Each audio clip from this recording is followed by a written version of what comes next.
ছবিগৃহলৈ আহিব অসমীয়া বোলছবি কুহিপাত।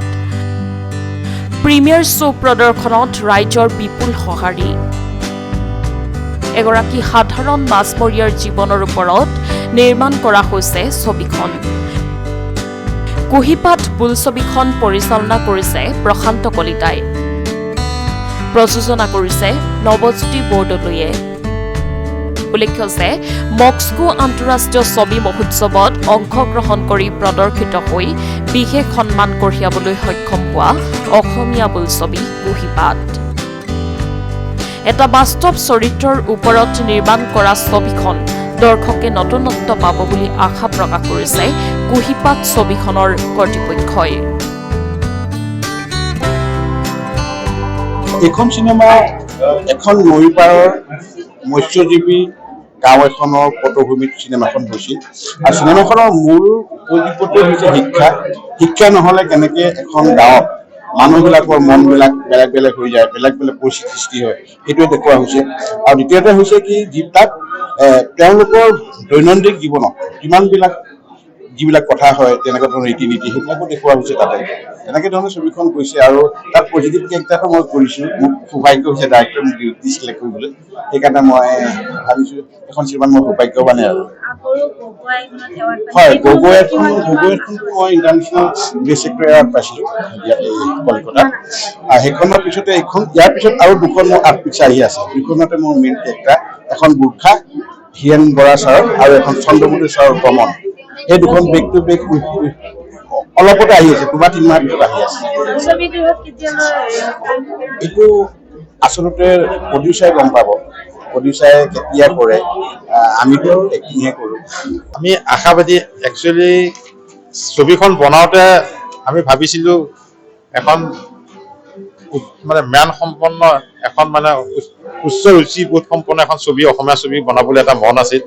আৰু এইখন ছবি বনাওঁতে গোটেই টিমটো, এক্টৰ এক্ট্ৰেছে গোটেই টিমটোৱে যিখিনি কষ্ট কৰিছিল, তেওঁলোকে যিখিনি নিজকে কেৰেক্টাৰবিলাকৰ মাজত সোমাই দি পেলাই কাম কৰিছিল, সেই কথাখিনিয়ে মোক মানে এতিয়াও উৎসাহিত কৰিছে যে ভৱিষ্যতে ভাল প্লট বা ভাল যদি এক্টৰ এক্ট্ৰেছখিনিয়ে যদি নিজৰ ছবিৰ ভিতৰত এনেকৈ সোমোৱাই পেলাই নিজকে তাতে সোমোৱাই যে ছবি কৰিব, এদিন নহয় এদিন অসমীয়া ছবিয়ে মোৰ আশা বিশ্বৰ দৰবাৰত নাম কৰিব আৰু বিশ্বৰ দৰবাৰত হয়তো ভাল এৱাৰ্ড কিছুমানো জিকিবলৈ সক্ষম হ'ব।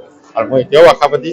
আমাৰ ছবিখন যিহেতু মস্কোত যেবা আমি দিলোঁ, স্ক্ৰিনিং কৰিলোঁ, ফাৰ্ষ্ট স্ক্ৰিনিঙৰ দিনাৰ পিছত ছেকেণ্ড স্ক্ৰিনিঙত সেইখনত যথেষ্ট ইউৰোপীয়ান মানুহে চাব আহিছিল। আৰু চাব আহোঁতে সেইখন ছবিত আমাৰ তাতে মস্কোত ৰাছিয়ান ছাবটাইটেল দিছিলে চিনেমাখনত।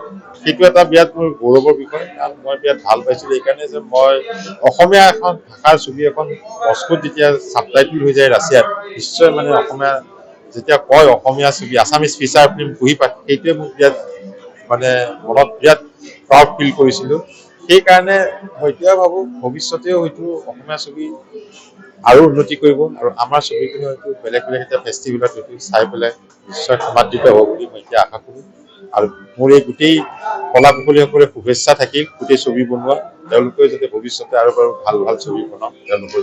এটা খুব সুন্দৰ নিতুল কাহিনীৰে আজি কুহিপাত ছবিখন ইতিমধ্যে আন্তঃৰাষ্ট্ৰীয় পৰ্যায়ত মস্কো চলচ্চিত্ৰ মহোৎসৱত মুকলি ভাষাত প্ৰদৰ্শন হৈছে। ডুবাই চলচ্চিত্ৰ মহোৎসৱত অফিচিয়েল বাছনি হৈছে।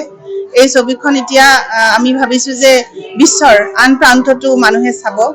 আৰু আজি এই ছবিখন আমি ইয়াত প্ৰিমিয়াৰ শ্ব' এটা আমি অনুষ্ঠিত কৰিছোঁ। যিখিনি মানুহ আমাৰ শুভাকাংক্ষী আছে আৰু যিখিনি আমাৰ ছবি চাই ভাল পায়, তেনেকুৱা মানুহখিনিক আমি ইয়ালৈ আমন্ত্ৰণ জনাই আনিছোঁ। আৰু ভাবিছোঁ যে ছবিখন চাই তেওঁলোকে আমাক দিহা পৰামৰ্শ দিয়ক, যদি কিবা আমি ভুল ভ্ৰান্তি কৰিছোঁ বা কিবা যদি ছবিখনত আকৌ কৰিবলগীয়া আছে তেনেকুৱা ধৰণৰ। গতিকে এইখিনি আমি ৰাইজৰ পৰা আশা কৰিছোঁ। কুহিপাত এখন অত্যন্ত নিতুল কাহিনীৰ এখন সুন্দৰ ছবি আৰু এই ছবিখনে কুকুৰমাৰাৰ নিচিনা এখন গাঁৱত কলহী নদী যিখন বৈ গৈছে, য'ত ডলফিন পোৱা যায়, য'ত পৃথিৱীৰ ভিতৰতে বিখ্যাত, এই ডলফিনৰ লগত এটা সামঞ্জস্য ৰাখি নৈপৰীয়া মাছমৰীয়া সম্প্ৰদায়ৰ এটা পৰিয়ালৰ কাহিনী যি প্ৰটাগনিষ্ট আছে তেওঁলোক মাছমৰীয়া সম্প্ৰদায়ৰ আৰু তেওঁলোকৰ এই ঘৰখনৰ লগত জড়িত হৈ শিশু শিক্ষা লগতে শিশুসকলক যি আমি এম্পাৱাৰ্ড কৰিব লাগে মানে ল'ৰা ছোৱালীক পঢ়ুৱাব লাগে যে পঢ়িলেহে জীৱনৰ আটাইতকৈ সুন্দৰ সময়টো মানে পঢ়াৰ সময়খিনিহে গতিকে এই ছবিখনৰ গোটেই কাহিনীখিনি তাৰ লগত জড়িত হৈ আছে আমি চেষ্টা কৰিছোঁ বহুত কষ্টৰ মাজে সকলোৱে জানে যে অসমত ছবি এখন নিৰ্মাণ কৰাটো অত্যন্ত কঠিন কাম কিন্তু এই কঠিন কামটোকে সহজ কৰি তুলিলে আমাৰ প্ৰযোজক নৱজ্যোতি বৰদলৈ ডাঙৰীয়াই আৰু এই ছবিখন তেওঁৰ এটা সপোনৰ এটা কাহিনীক বাস্তৱ ৰূপ দিলে ৰূপালী পৰ্দাত ৰূপ দিলে প্ৰশান্ত কলিতা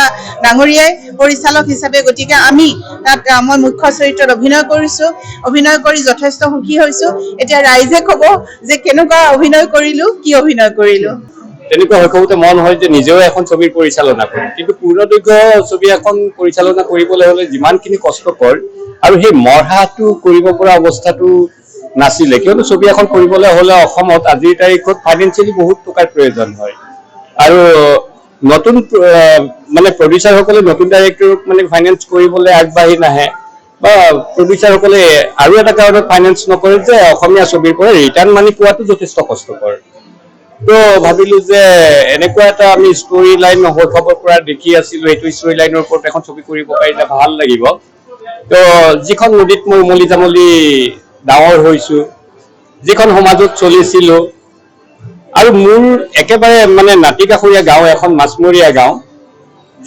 যিখন গাঁৱত দৈন্যতাই সদায় গ্ৰাস কৰি আছিলে সেই মানুহখিনিৰ জীৱন জীৱিকা আৰু এই নদীখনৰ মাজত যিটো সম্পৰ্ক এই সম্পৰ্কটোৰ মাজত লাহে লাহে ম্লান হৈ আহি গ'ল মানে ইটো সিটো পৰিপূৰক হ'ব মানে পৰা নাই আজিৰ তাৰিখত এইটো বিষয়টো কিয় হ'ব পৰা নাই কি তাত প্ৰব্লেম আছে আমি পৰিৱেশৰ লগত কিয় মিলিব পৰা নাই আমি শৈশৱতে পাই থকা নদীখন কিয় বচাই ৰাখিব পৰা নাই এই গোটেই কথা চিন্তা কৰিছো এইটো আমি শিক্ষাৰ অভাৱৰ কাৰণে হৈছো কিন্তু সেইবুলি এনেকুৱা কথা নহয় যে দক্ষিণ কামৰূপত শিক্ষিত মানুহৰ অভাৱ নাই কিন্তু এটা কথা স্কুল কলেজৰ চাৰিবেৰৰ মাজত গ্ৰহণ কৰা শিক্ষাটোৱে প্ৰকৃত শিক্ষা নহয় সম্পূৰ্ণ শিক্ষা হ'বলৈ সামাজিক শিক্ষাৰ প্ৰয়োজন আৰু যি সামাজিক শিক্ষা নোহোৱা কাৰণে আমাৰ কুকুৰমাৰাৰ একমাত্ৰ নদী য'ত ৰিভাৰ গেংগেটিক ডলফিন পায় কলহী নদীৰ সেই ৰিভাৰ গেংগেটিক ডলফিন প্ৰায় লুপ্তপ্ৰায় অৱস্থাত যে এছিয়া মহাদেশত একমাত্ৰ এখনেই নদী য'ত ৰিভাৰ গেংগেটিক ডলফিন পোৱা যায় গতিকে ঠিক তেনেবোৰ সম্পত্তি আমাৰ হৃদয়ৰ পৰাই নহয় গোটেই পৃথিৱীৰ বুকুৰ পৰাই হেৰাই যাবলৈ উপক্ৰম হৈছে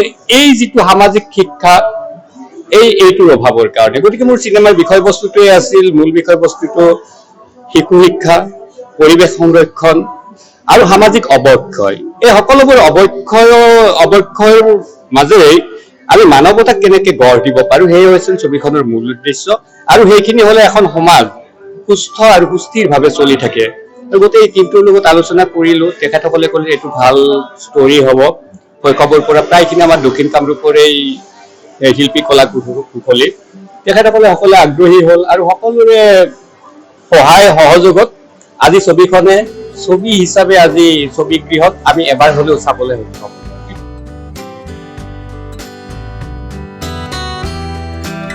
মহানগৰীৰ পৰা ৰকিবুল আলীৰ ৰিপৰ্ট সংবাদ লহৰ।